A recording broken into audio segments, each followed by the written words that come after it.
Shalom God's beloved, apa kabar? Hari ini saya ingin sharing tentang my identity in Christ.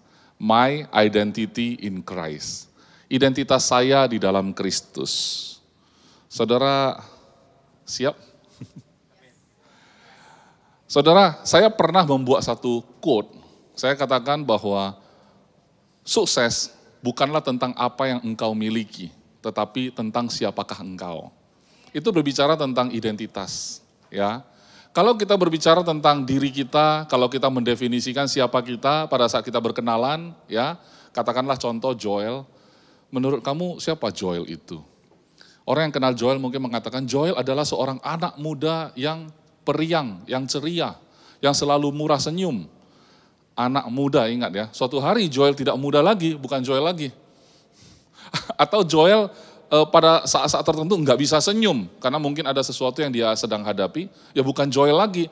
Bayangkan apabila kita mendefinisikan siapa diri kita dari keadaan kita, persoalan yang sedang kita hadapi, apa yang ada pada diri kita pada saat itu. Kalau kita mendefinisikan diri kita berdasarkan hal-hal tersebut, saya rasa itu bukan identitas. Setuju enggak?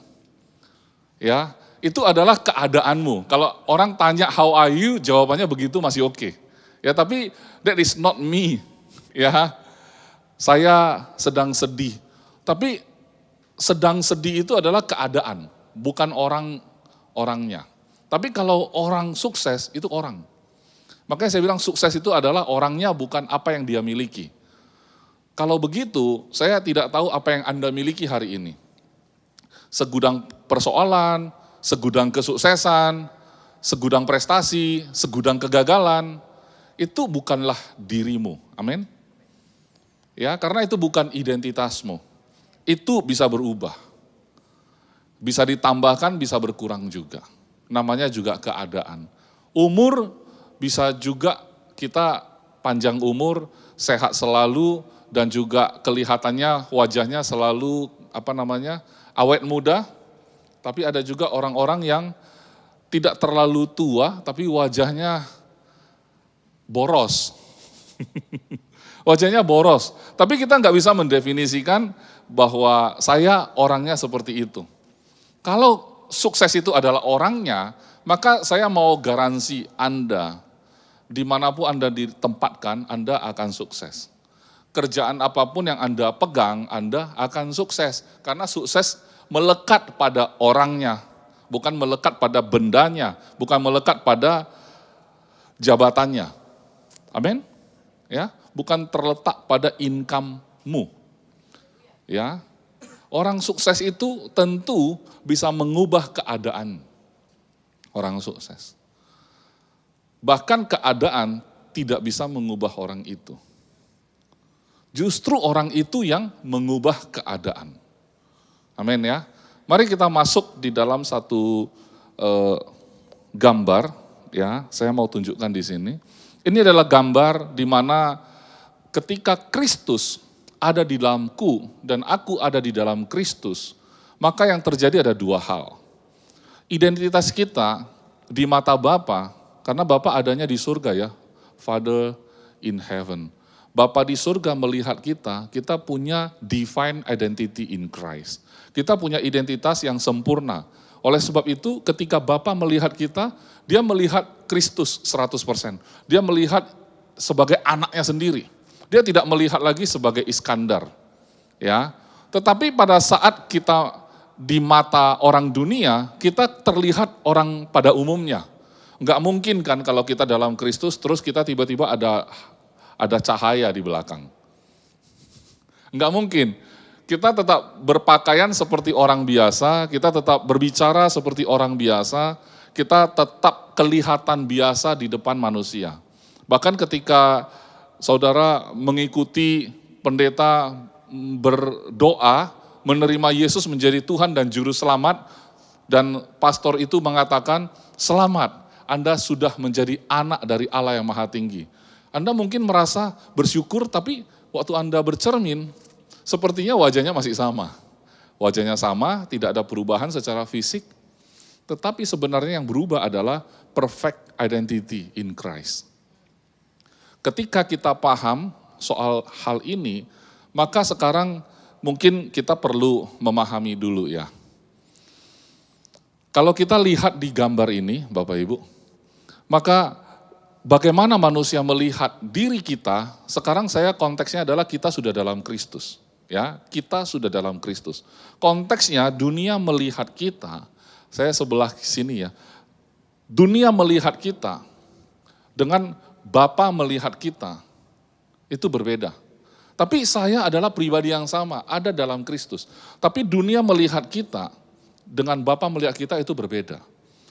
Hukum Taurat itu memperbaiki apa yang dilihat manusia. Kita pengen perform dengan baik. Kita pengen melakukan yang terbaik.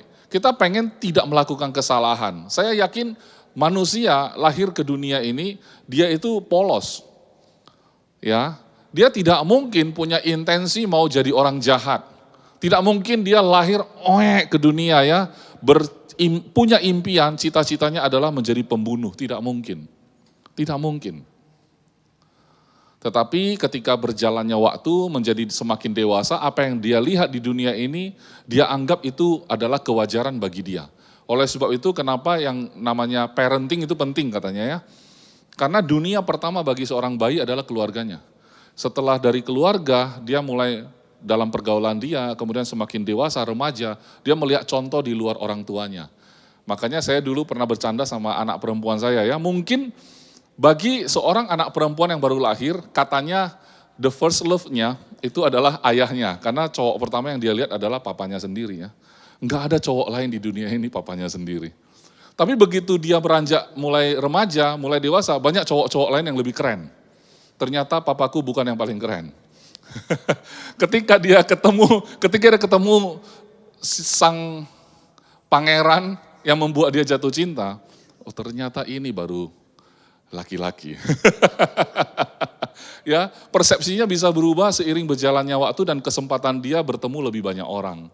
Ya, jadi yang saya katakan tadi, bagaimana dunia melihat diri kita itu pengen kita perbaiki terus, supaya orang melihat kita dan admire sama kita. Karena kita akan feel good ketika orang melihat diri kita dan mereka puji kita, dia mau belajar dari kita menjadi panutan bagi dia dan kita merasa kita feel good ya dengan segudang prestasi yang kita bisa hasilkan. Tapi ingat saudara, apapun yang kita bisa buat di sini supaya mengubah pandangan orang kepada diri kita, itu tidak ada kaitan bisa mengubah pandangan Bapa kepada kita. Amin. Enggak ada yang bisa kita ubah. Pandangan Bapa kepada diri kita itu murni hasil dari apa yang Yesus lakukan. Bukan hasil yang engkau lakukan. Engkau enggak bisa lakukan apapun. Tapi itulah yang dicoba oleh hukum Taurat. Hukum Taurat diberikan oleh Tuhan. Untuk membuat kita hari ini setelah kita paham, membuat kita bersyukur bahwa kita hidup di zaman ini. Membuat kita bersyukur bahwa Yesus sudah datang 2000 tahun yang lalu. Membuat kita bersyukur. Kalau kita sebelum Yesus datang kita sudah lahir Bapak Ibu, ya, kita akan di sana. Tuhan memberikan hukum Taurat untuk menunjukkan kamu enggak sanggup gitu ya.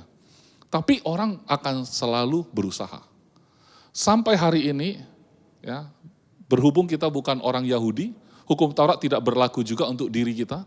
Meskipun kita tidak terima Yesus hari ini, meskipun kita tidak bisa dikategorikan orang percaya, ya, pasti kita akan tetap berusaha melakukan yang terbaik, menjadi manusia yang baik, mengubah pandangan manusia terhadap diri kita. Kita pengen perform baik. Itu sebabnya betapa rapuhnya ketika kita tidak mengerti identitas kita yang sebenarnya. Rapuh sekali, kenapa? Ketika performance saya bagus, orang puji, saya feel good. Mungkin sebulan kemudian performance-nya jatuh, saya merasa tidak berharga. Mungkin kita akan sedikit sensitif. Bukan sedikit, banyak sensitif sekali. Ya.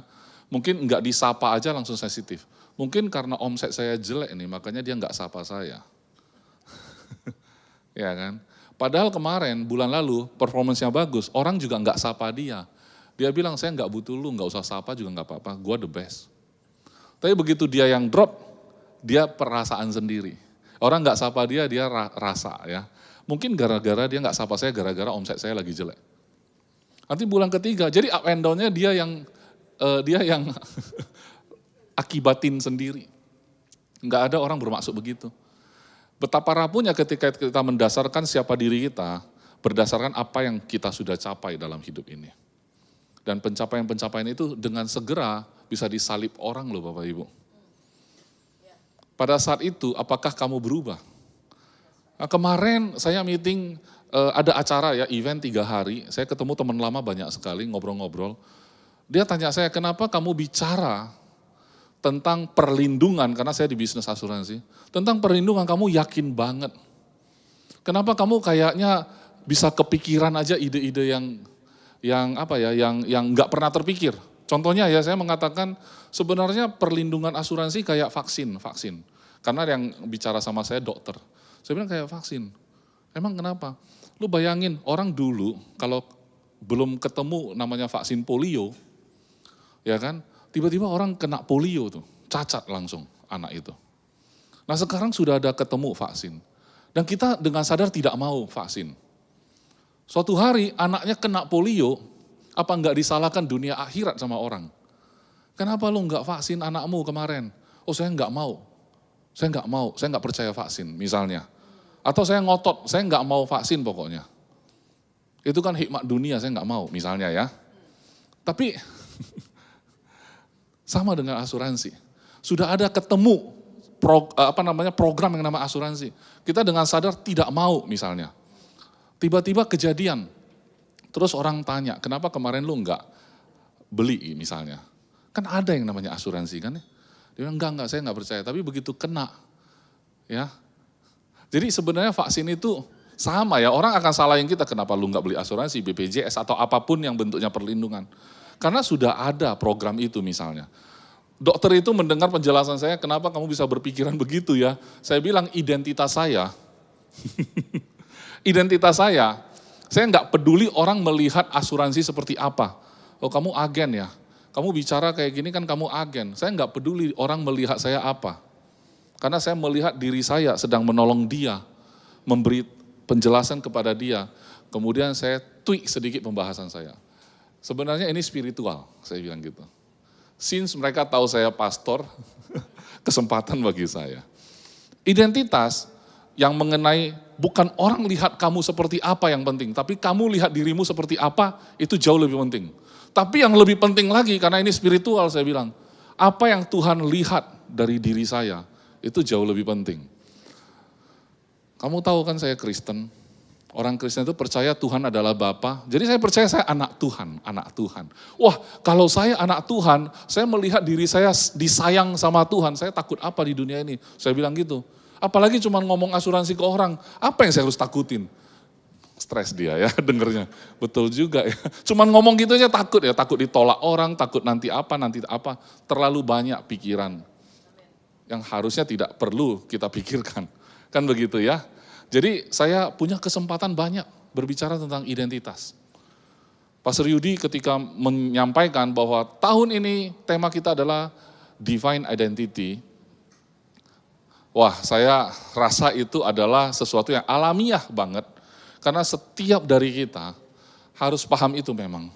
Itu adalah langkah awal untuk kamu bisa berjalan bersama Kristus, explore tentang siapa dirimu dalam Kristus.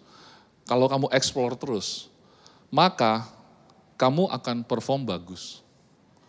Pahami saya ya, kamu bukan perform bagus baru kamu diterima Bapa. Tapi justru kamu tahu kamu diterima Bapa dan siapa kamu dalam Kristus, Bapa melihat kamu bagaimana, kamu bisa perform bagus. Kamu bisa mengubah pandangan orang terhadap dirimu, dengan cara kamu menyadari ini semua. Kamu nggak bisa mengubah pandangan Bapa kepadamu dengan cara mengubah ini semua. Paham ya? Saya pakai begini-begini sudah paham tadi. Yang di sini orang memandang kita. Ya kita berusaha mengubah penampilan kita, performance kita, upgrade diri segala macam. Orang berubah ngelihat kita. Nggak bisa mengubah pandangan Bapa terhadap kita. Tapi ketika kita paham pandangan Bapa terhadap kita bisa mengubah semua apa yang orang lihat dari diri kita. Kenapa? Karena mereka tahu, Iskandar kok bisa tetap pede ketika omsetnya turun. Iskandar kok bisa tetap pede ketika dia ditolak sama orang?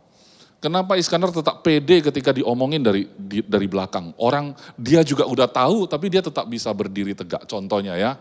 Kenapa? Karena saya teguh. Karena saya tahu siapa saya. Dan saya tahu yang jauh lebih penting adalah bagaimana Bapa melihat saya. Mari kita lihat di Kolose 1 ayat 21 sampai 23 ya.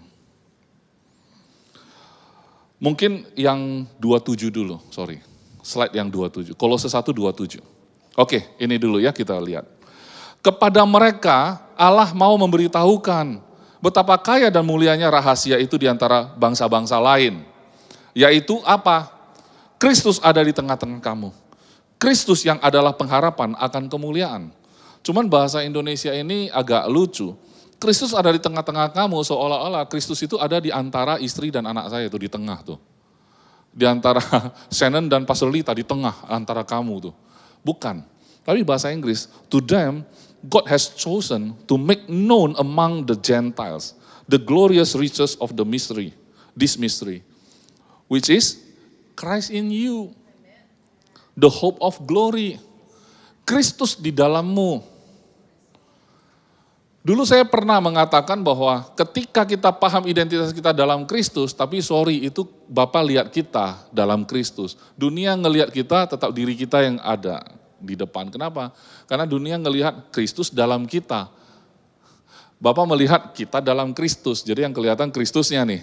Tapi di dunia, Kristus dalam kita. Sehingga yang kelihatan tetap diri kitanya, tapi apa yang membedakan di dalam orang ini ada Kristus, di dalam orang ini enggak ada Kristus? Apa yang membedakan? Yang membedakan sebenarnya ya, tetap nanti ujung-ujungnya akhirnya tindakan nyata yang bisa dilihat orang. Kenapa? Karena orang tetap ngelihat apa yang kelihatan mata. Hanya Tuhan yang bisa melihat yang tidak kelihatan mata. Tapi di antara kita orang percaya, kita sebenarnya punya kemampuan melihat yang tidak kelihatan. Karena kita sesama orang percaya.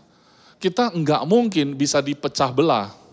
Harusnya. Kenapa? Karena kita united in Christ ya. Kita semua enggak, memang betul waktu kita pulang ke rumah masing-masing, Pastor Lita ya Pastor Lita, dia punya family, saya juga punya family. Tapi sebenarnya kita itu satu dalam Kristus. Sebenarnya ketika kita melihat sesama orang percaya, betul yang terlihat mungkin kadang kelihatan egonya, kelihatan dia itu nggak bisa diomongin misalnya contoh ya. Ada sifat-sifat manusiawinya yang bikin kita sebel, tapi harusnya kita memang punya mata ngelihat dia dalam Kristus. Ketika kita melihat itu, kita mengampuni dia gampang Bapak Ibu. Kita menerima dia seperti menerima diri sendiri. Karena apa? Karena seperti Bapa mengampuni kita, kita mengampuni orang, itu membuat semuanya menjadi gampang. Betul ya? Ketika kita melihat saudara kita yang seiman maupun tidak seiman, ada melakukan kesalahan.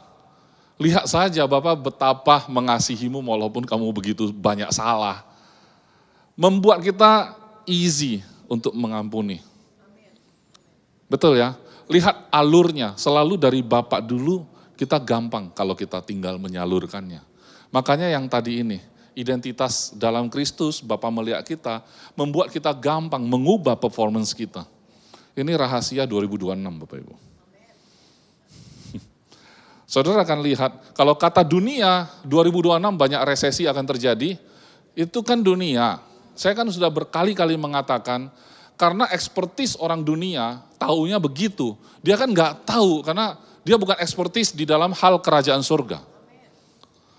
Amin. Saudara dalam Kristus, saudara adalah expert di dalam hal kerajaan surga. Saudara expert untuk mengubah keadaan. Karena saudara bukan dari dunia ini. Justru saudara dikirim dan diutus ke dunia ini. Untuk melakukan perubahan ini. Tetapi bayangkan, orang diutus dia nggak tahu asal muasalnya. Orang diutus dia nggak tahu identitas sejatinya. Dia malah sibuk dengan identitas yang ada di bumi ini. Berlomba dengan orang-orang di bumi ini. Bukannya sibuk melihat ke bumi, bumi butuh Kristus. Bukan sibuk melihat itu, tapi sibuk berlomba-lomba dengan orang dunia. Ya, kita berkompetisi, pagi-pagi orang bangun jam berapa kita lebih pagi. hanya saudara dan Tuhan yang tahu workaholicnyamu itu sebenarnya Anda lakukan untuk Tuhan atau untuk diri sendiri. Enggak ada orang bisa judge. Ada yang salah dengan workaholic? Enggak. Anda terkesan tidak workaholic, ya kan? Saya juga nggak bisa judge Anda. Anda, oh saya ini menyerahkan hidup sepenuhnya pada Tuhan. Saya nggak mau terjebak yang namanya workaholic. Tapi dalamnya khawatir ini, khawatir itu, betul ya? Apa poinnya? Anda sirik ngelihat orang workaholic, tapi dia rest dalam hatinya, dia jalannya santai, apa semua nggak khawatir, dia ngerti identitas dia dalam Kristus. Tapi saudara, judge dia tidak rest karena terlalu workaholic. Tapi Anda kelihatan rest, tapi dalamnya mengerikan. Dalamnya takut akan masa depan. Dalamnya penuh kekhawatiran. Siapa yang bisa lihat kekhawatiranmu? Enggak ada yang bisa tahu. Tapi cara kamu berbicara, cara kamu bertindak, bahasamu, itu kebaca. Kemarin Pastor Paul memberi saya satu video, katanya mind reading. Ada orang dalam show ya, TED Talks ya. Itu ada satu orang expert di dalam membaca gerak-gerik orang. Dari sana dia bisa arahin sampai kamu mikir satu nama, habis itu dia bisa tebak dan tepat sekali. Karena dia bisa conditioning orang itu untuk memikirkan orang tersebut sebenarnya. Dia yang kondisikan sebenarnya. Dengan kata-kata, bahasa-bahasa, gerak-gerik membuat orang itu terpola pikirannya. Ngomong orang itu, sebenarnya bukan baca pikiran, diarahin. Dan itu ada ilmunya gitu, bayangkan. Jadi enggak usah takut sama iblis. Karena kalau iblis yang di setiap negara beda-beda ya tampilannya ya.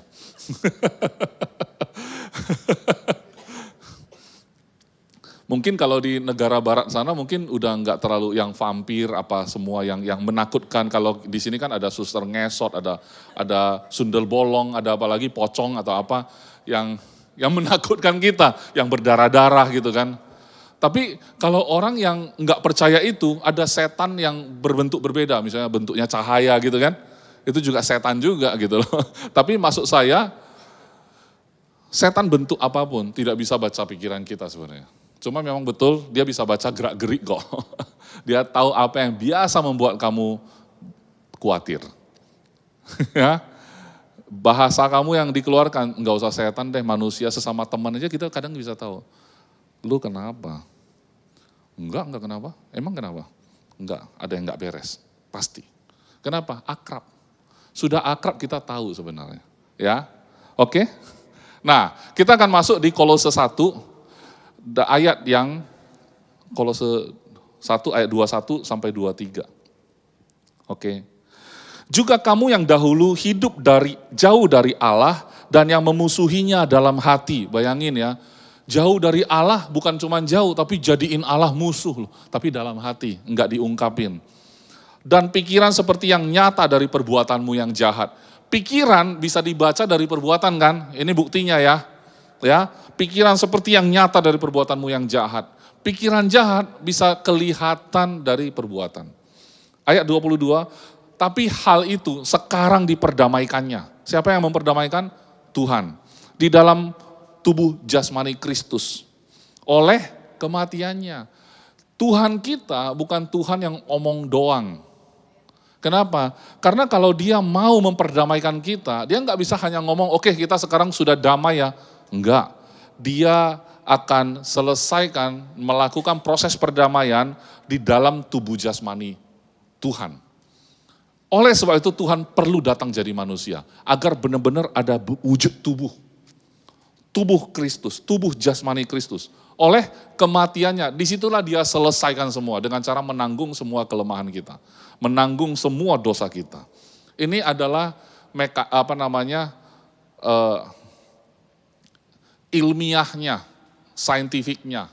Bagaimana prosedur kita itu diperdamaikan oleh Tuhan. Bahwa memang harus diselesaikan karena ini perkara jasmani, harus diselesaikan secara jasmani. Tuhan menjadi manusia dan tubuhnya diserahkan dan akhirnya oleh kematiannya itu demi apa? Untuk menempatkan kamu kudus dan tak bercela dan tak bercacat Di hadapan siapa? Di hadapannya. Di hadapan Tuhan. Bukan di hadapan teman kita. Teman kita ngelihat kita tetap orang bersalah. Lu dulu pernah ya curi penghapus saya. Itu selamanya diingat Bapak Ibu. Enggak bisa terhapus loh itu. Tapi apa yang kamu lakukan yang jahat di mata Tuhan, bisa Tuhan hapus. Kenapa? Karena kamu sudah bayar harganya. Sorry, bukan kamu, tapi dia. Kesalahanmu itu, yang jahat di mata Tuhan, itu sudah dibayar lunas. Kamu sudah bayar, kemudian saya bilang sorry, bukan kamu yang bayar, tapi Tuhan yang bayar. Amin. Ayat 23, sebab itu kamu harus bertekun. Bertekun dalam apa? Dalam iman.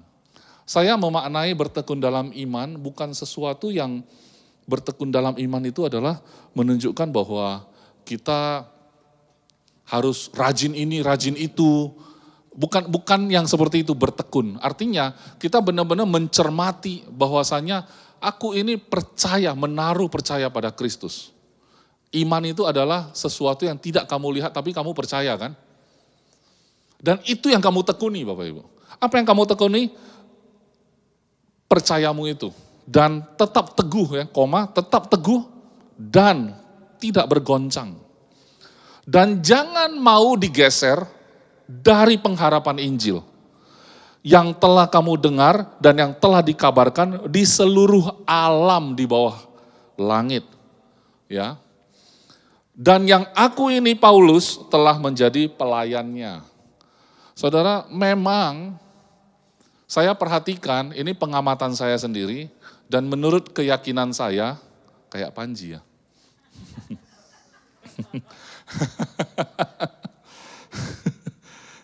Menurut keyakinan saya, ya, sang rasul yang hidup di perjanjian baru adalah orang yang paling mengerti apa itu kasih karunia.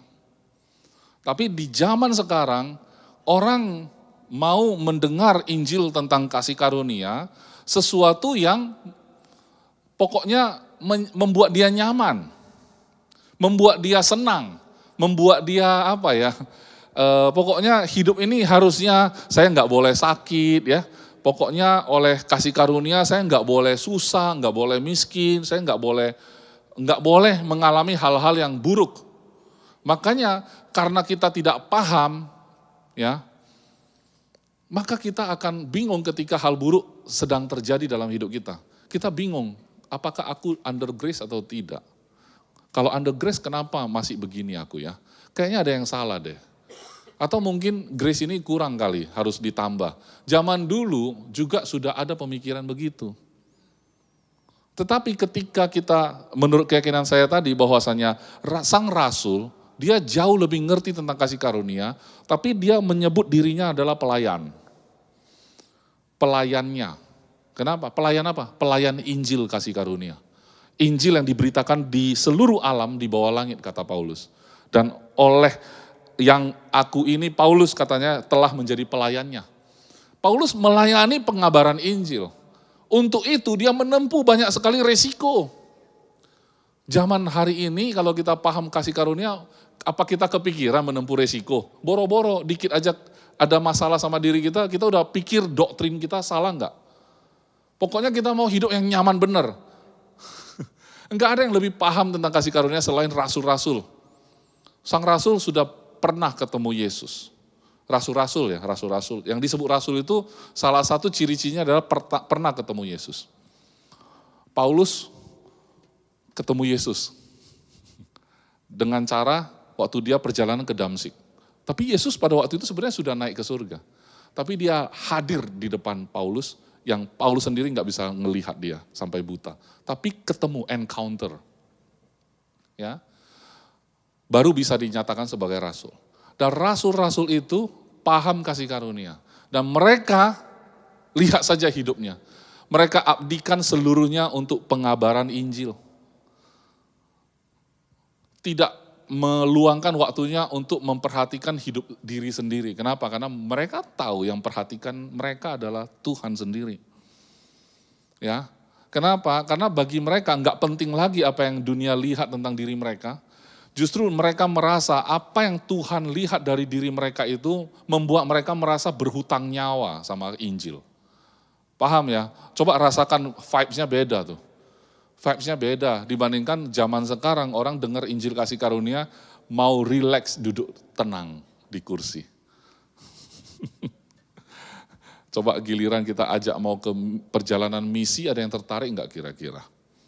Pastor, enggak apa-apa lah, nanti ada QR code, nanti saya sumbang lah pokoknya. Saya ikut partisipasi saja, pastor aja yang pergi. Betul enggak? Saya enggak ngomongin Anda, mungkin saya juga orang seperti itu. Tapi mari kita lihat sekali lagi kehidupan para rasul itu enggak begitu ya. Begitu Paulus ketemu Yesus dari yang statusnya atau tanda petik identitasnya adalah penganiaya jemaat, bukan identitas, pekerjaannya, job description-nya adalah menganiaya jemaat. Dia bisa berubah 180 derajat, Paulus ya. Petrus yang tadinya sangat sanguinis ya. Saya yang akan jaga guru kalau misalnya ada orang yang datang untuk menangkapmu. Ternyata yang melarikan diri duluan dia. Tapi begitu dia benar-benar menerima Roh Kudus turun atas dirinya dan dia berubah 180 derajat. Petrus yang dulu sudah mati. Petrus yang baru menjadi Petrus yang berani. Bahkan kondisi dia meninggal dunia pun dia merasa tidak layak disamakan dengan Yesus. Yesus disalibkan, dia minta disalibkan terbalik. Kenapa yang tadinya enggak berani mengakui Yesus adalah gurunya waktu ditangkap sama prajurit Romawi, dia bisa berubah sampai mati pun dia berani. Dan bahkan dia mengatakan tidak layak aku disamakan dengan Tuhan Yesus. Kalau disalibkan seperti itu saya minta disalibkannya terbalik gitu. Itu udah di luar nalar ya. Di luar nalar. Saya tahu pasti something about identity sudah terjadi dalam hidup dia. Saya yakin ketika kita benar paham tentang identitas kita, akan ada terjadi perubahan yang besar. Apa yang kita lihat, cara kita melihat berubah.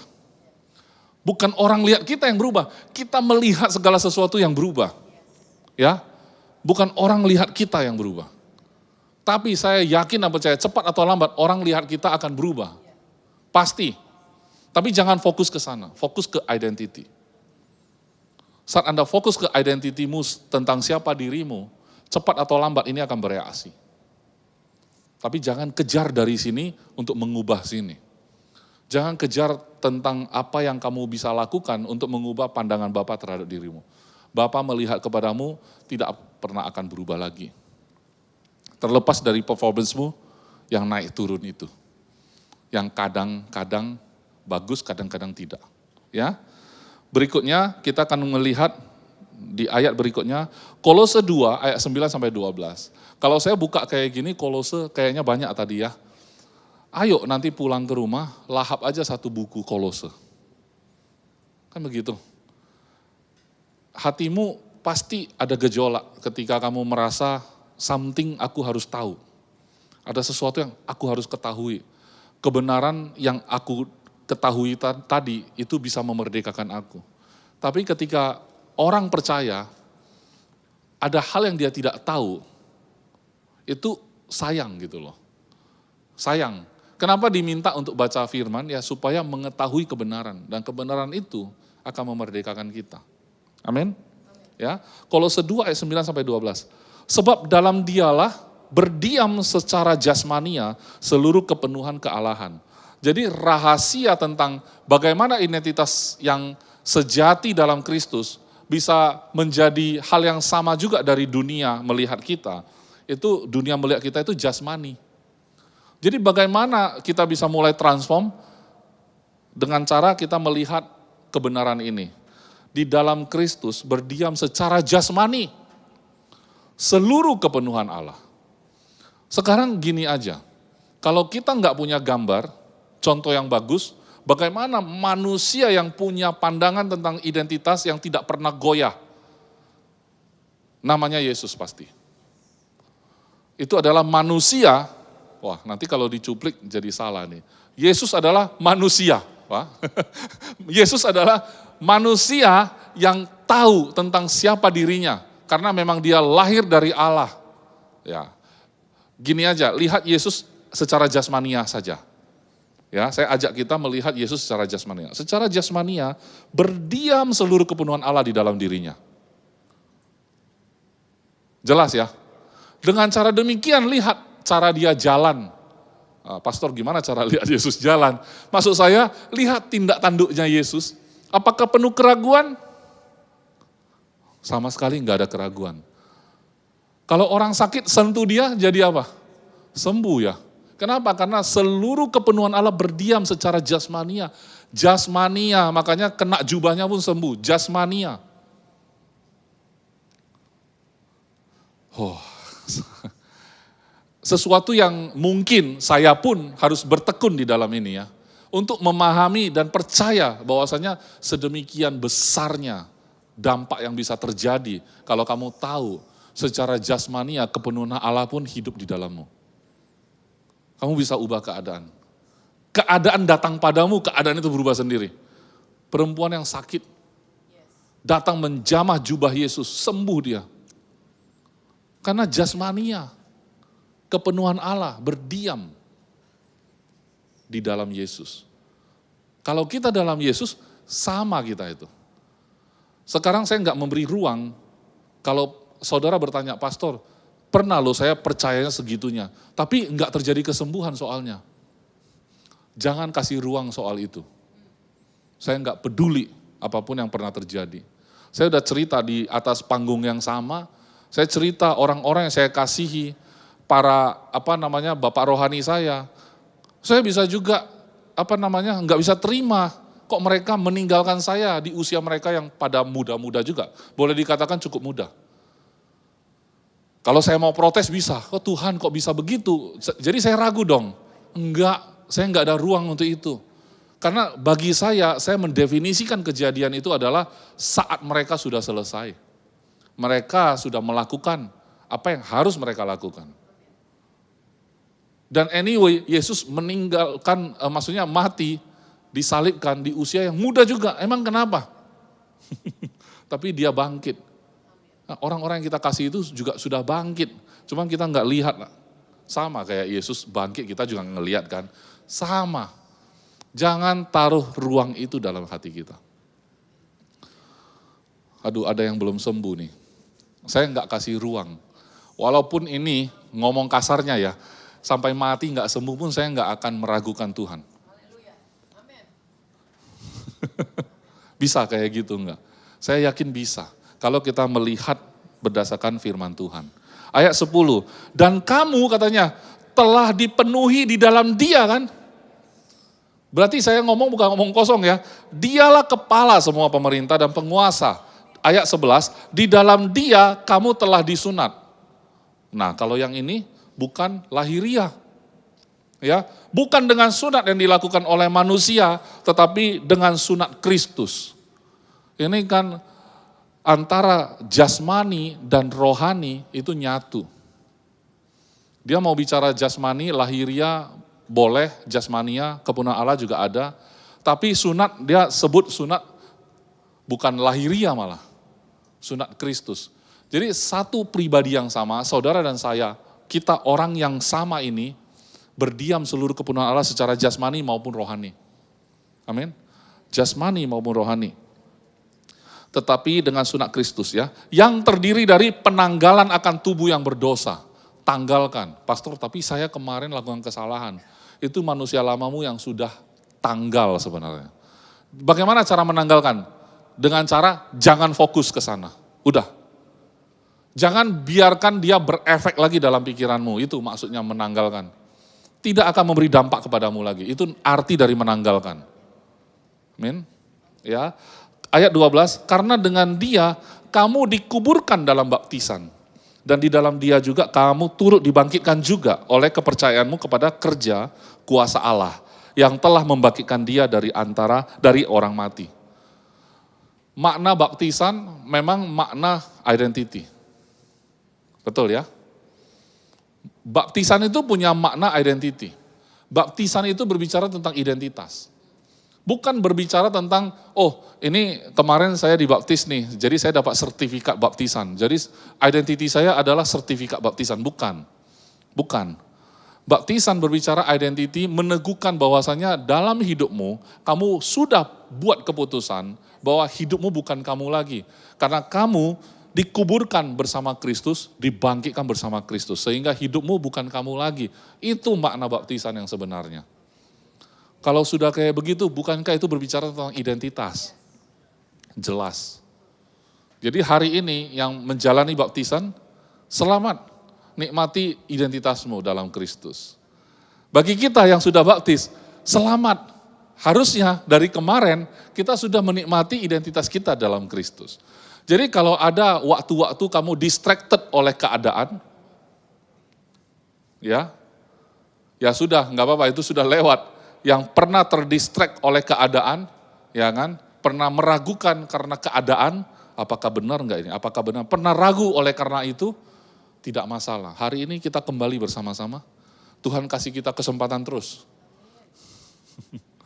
Ya, kita pasti berubah bersama-sama. Oke, berikutnya, ini saya akan bacakan dari 2 Korintus pasal 4 ayat 7 sampai 12. Katanya gini, tetapi harta ini kami punyai dalam bejana tanah liat. Harta apa sih? Makanya baca nanti. Yang disebut harta di sini konteksnya adalah Injil yang diberitakan oleh para rasul. Injil itu diibaratkan sebuah harta oleh sang rasul, Rasul Paulus. Harta ini kami punyai, para rasul itu ya, punyai dalam bejana tanah liat. Bejana tanah liat adalah diri kita yang rapuh ini. Perhatikan ya, diri kita yang rapuh ini, bejana tanah liat itu diri kita yang rapuh. Tapi Injil tadi sudah ada di dalam kita. Ya, harta itu kami punyai dalam bejana. Walaupun kita rapuh, lihat efeknya. Enggak masalah, saya enggak khawatir. Karena Rasul pun menyatakan dirinya rapuh seperti bejana tanah liat. Tidak berharga, ya, seolah-olah barang yang tidak bernilai, tapi hartanya taruh di dalam. Seperti Kristus ditaruh dalam hidup kita yang kita sendiri pun tidak hargai tadinya. Kalau bejana berisikan harta, jadi berharga enggak bejana itu? Hah?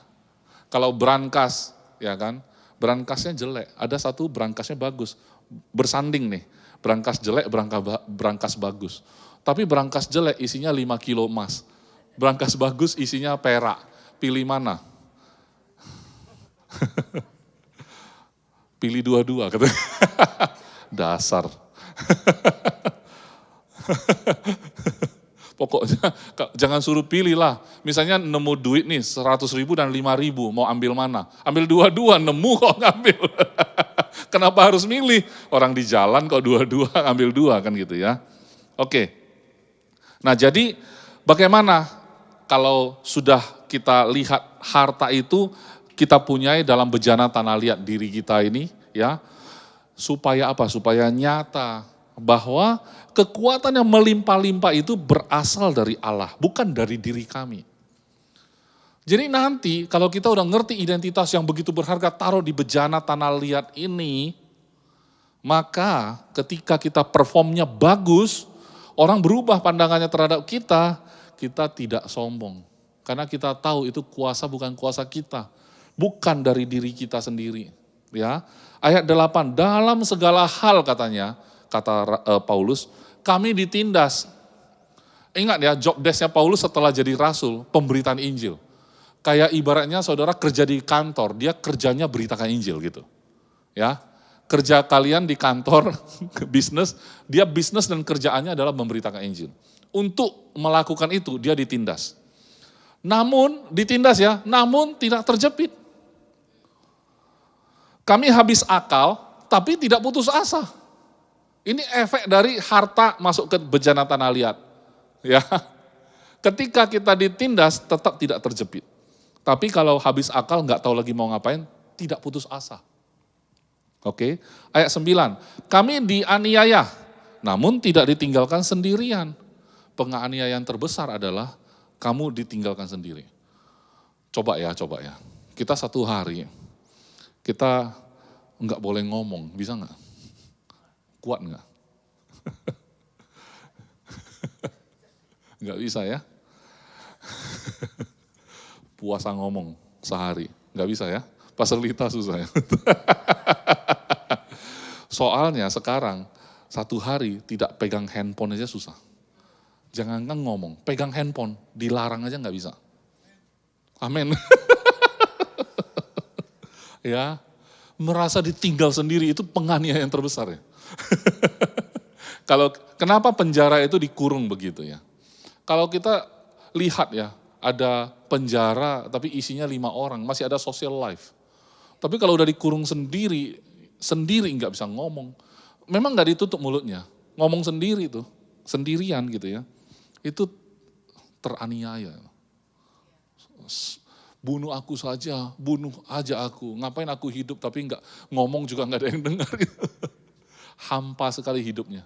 Tapi dalam Tuhan kita tidak pernah tinggal sendiri. Orang percaya punya satu keunggulan. Saudara, orang percaya nggak pernah ngomong sendiri. Ya, karena saudara nggak pernah ditinggal sendiri. Saudara ngomong apapun bisa jadi doa kepada Tuhan. Wah Tuhan, kondisi seperti ini saya nggak tahu mau ngapain ya Tuhan. Oh Tuhan, tolong saya. Misalnya contoh ya, bergumam sendiri. Itu bukan sendiri, karena saudara nggak pernah sendiri. Tiba-tiba nggak tahu bagaimana, seperti Tuhan mengingatkan kita. Kenapa nggak lakukan ini? Oh iya ya. Celing gitu. Jadi saudara, dalam perjalananmu dengan identitasmu yang sejati tadi, engkau harus tahu engkau tidak pernah sendiri. Amin. Berbicara sama dia. Di tengah kekhawatiranmu, di tengah kamu senang, ungkapkan pada dia. Senang nih. Ya kan? Closing, yes misalnya contoh ya. Berhasil, yes gitu ya. Ekspresikan. Engkau tidak pernah sendiri, dia bersamamu. Engkau happy, dia merasakan itu. Dia memberkatimu, amin. Kami dihempaskan, kata princess. Bukan, hempas. Kami dihempaskan namun tidak binasa. Dibanting gitu, enggak akan binasa, saudara. Enggak usah khawatir, pegang kata-kata ini. Sang Rasul tidak mungkin bohong, amin. Itu adalah apa yang dia lewati. Kalau kita melakukan training, orang yang ikut training biasanya ngomong apa? Itu kan teori, Pak. Iya kan? Tapi Rasul tidak sedang memberikan teori. Dia menjelaskan apa yang dia alami, amin. Itu kehidupan yang dia bagikan untuk kita, bukan teori. Cuman sayang ketika kita ikut sekolah, mungkin itu teologi atau apa, itu mungkin bisa terkesan menjadi teori. Karena jadi hukum ya. Contoh ya, memahami Alkitab secara apologet apa-apa itu. Hermeneutik atau apa-apa itu. Saya pun kurang paham saudara ya. Kalau udah diformulasikan kayak gini, saya merasa harus profesor nih yang menjelaskan. Bayangkan ketika Alkitab hanya bisa dipahami oleh profesor, apa jadinya? Saudara harus menjadi ahli Alkitab. Ya, yang berbicara harus lebih ahli, yang dengar juga harus ahli. Kenapa? Nanti yang dengar pun harus cocokin dengan rumusnya. Repot. Ini bukan religion, ini relationship. Ya, saya dan Ken itu relationship, bukan agama. Kalau udah pakai, pokoknya Ken kalau masuk ruangan saya harus ketok pintu dulu, itu udah agama ya. Nah, tiba-tiba dia masuk ruangan saya langsung terkam saya, itu nggak pakai aturan lagi ya. Itu relationship. Ya, oke. Katanya ayat 9, kami dianiaya namun tidak ditinggalkan sendirian, kami dihempaskan namun tidak binasa. Ayat 10, kami senantiasa membawa kematian Yesus di dalam tubuh kami, supaya kehidupan Yesus juga menjadi nyata di dalam tubuh kami. Saudara dihina, itu sudah mati bersama Yesus yang ada di dalammu. Membawa kematian Yesus artinya dia membawa semua kelemahanmu, ingatan itu. Pemahaman itu tetap Anda bawa dalam hidupmu. Sakit ya, oke. Sakit ini sudah dibawa oleh kematian Yesus di atas kayu salib. Bawa itu, kemudian juga membawa kehidupan Kristus. Amin. Dan ayat 11, sebab kami yang masih hidup ini terus menerus diserahkan kepada maut karena Yesus. Sounds not so grace ya. Kalau misalnya semua orang yang terima message anugerah harus seperti Paulus. Pengakuan iman rasulinya adalah kami yang hidup terus menerus diserahkan maut karena Yesus. Kami siap. Ya kan? Supaya juga hidup Yesus menjadi nyata di dalam tubuh kami yang fana. Fana loh saudara. Fana pun kehidupan Kristus bisa dinyatakan. Walaupun kehidupan kita yang fana itu. Hidup Yesus pun mau menjadi nyata dalam hidupmu yang fana itu. Amin. Jadi jangan pikir fana sih, ini fana. Enggak usah dipikirin, ini kehidupan yang fana. Enggak ya. Ayat 12. Maka demikianlah maut giat di dalam diri kami. Dan hidup giat juga ya di dalam kamu. Ya, maksudnya gimana itu ceritanya? Maut giat dalam diri kami dan hidup giat di dalam kamu. Hidup dan matinya Kristus itu sama-sama ada dalam diri kita. Amin. Kristus udah mati, kematian dia kita bawa. Tapi dia hidup, kehidupan dia juga kita bawa. Amin. Dua-duanya giat loh. Ya. Berikutnya ini Galatia, ini adalah penutupan dari saya. Galatia pasal 2 ayat 15 sampai 21. Judulnya yang terutama juga untuk orang Kristen keturunan Yahudi. Jadi Kristen itu zaman dulu ada yang non-Yahudi, ada yang Yahudi juga gitu ya. Jadi ini ditujukan kepada orang Kristen, juga untuk orang Kristen yang keturunan Yahudi.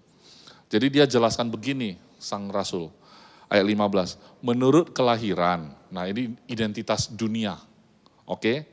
Identitas dunianya dia, menurut akte kelahiran, kami adalah orang Yahudi, dan bukan orang berdosa dari bangsa-bangsa lain. Oh, kastanya lebih tinggi ya saudara ya. Jadi kalau saudara lahir di kasta yang rasanya lebih tinggi dari kastanya orang-orang yang Anda kenal, ya, saudara harus baca ini. Oke? Karena Paulus pernah merasa seperti itu, ya. Ayat 16. Kamu tahu bahwa tidak seorang pun yang dibenarkan oleh karena melakukan hukum Taurat, tetapi hanya oleh karena iman dalam Kristus Yesus. Sebab itu, kami pun telah percaya kepada Kristus Yesus, supaya kami dibenarkan oleh karena iman dalam Kristus, dan bukan oleh karena melakukan hukum Taurat. Sebab tidak ada seorang pun yang dibenarkan oleh karena melakukan hukum Taurat. Ulang-ulang ya penegasan ya, bahwasanya hukum Taurat diberikan memang oleh Tuhan. Tapi setelah diberikan, tidak ada satupun orang yang akhirnya benar. Karena nggak mampu melakukan. Jadi bukan hukum Taurat tidak mampu membenarkan orang, bukan. Tetapi nggak ada orang yang akhirnya benar gara-gara melakukan hukum Taurat. Karena nggak ada yang mampu gitu loh. Karena kalau dibilang ada yang mampu, ya Yesus yang mampu. Kan gitu. Yesus melakukan hukum Taurat, saudara. Dan sempurna. Amin. Ya. Oke, ayat 17. Tetapi jika kami sendiri, sementara kami berusaha untuk dibenarkan dalam Kristus, ternyata adalah orang-orang berdosa, apakah hal itu berarti bahwa Kristus adalah pelayan dosa? Sekali-kali tidak. Jadi memang bahasanya Rasul Paulus cukup educated, well educated gitu ya. Kadang saudara baca Alkitab, enggak bisa langsung paham, tidak masalah saudara. Jangan pernah merasa susah banget nih, enggak paham saya bacanya gitu ya, enggak masalah. Saudara baca aja, lanjutin gitu ya, kalau enggak paham, enggak apa-apa. Anggap saja saya juga enggak paham ayat 21, kita lanjut bersama gitu ya. Anggap saja enggak apa-apa. Ayat 22, udah selesai ya. Ayat 18. Karena jikalau aku membangun kembali apa yang telah kurombak, aku menyatakan diriku sebagai pelanggar hukum Taurat. Dia menegakkan hukum Taurat, dia mengajarkan hukum Taurat, ya kan?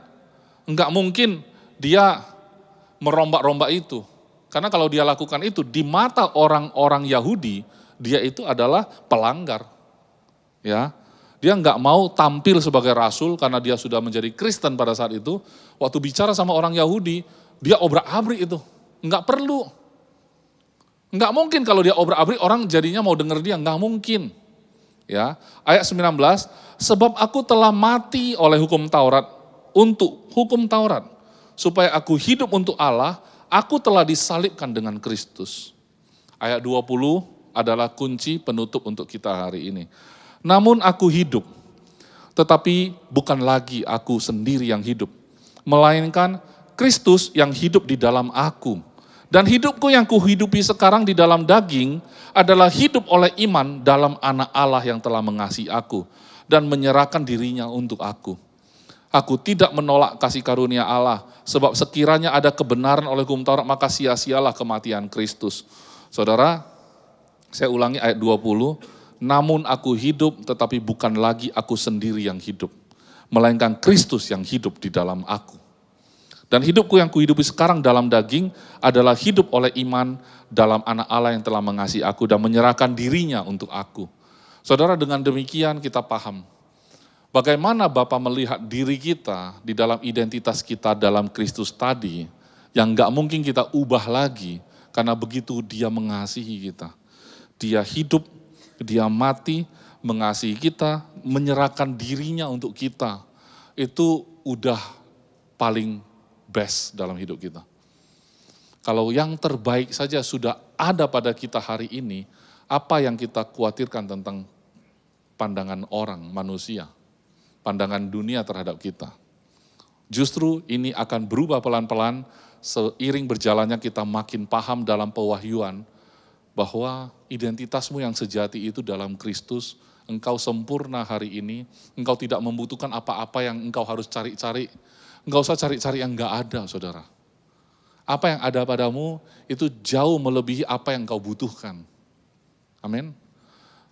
Bayangkan kalau kita lahir sebagai anak raja. Kita pengen mendirikan kerajaan. Aneh enggak sih? Kita sudah lahir sebagai anak raja, kita pengen bangun kerajaan. Sudah, kamu sudah punya kerajaan. Kok bangun kerajaan? Itu artinya kamu enggak paham kamu anak raja. Ya, apa yang kamu hendak bangun, kamu harus tahu dulu kamu anak siapa. Supaya efektif dan efisien. Orang dunia mengerti apa itu efektif dan efisien. Anak Tuhan justru bukan mengerti, tapi memiliki kehidupan yang efektif dan efisien. Amin.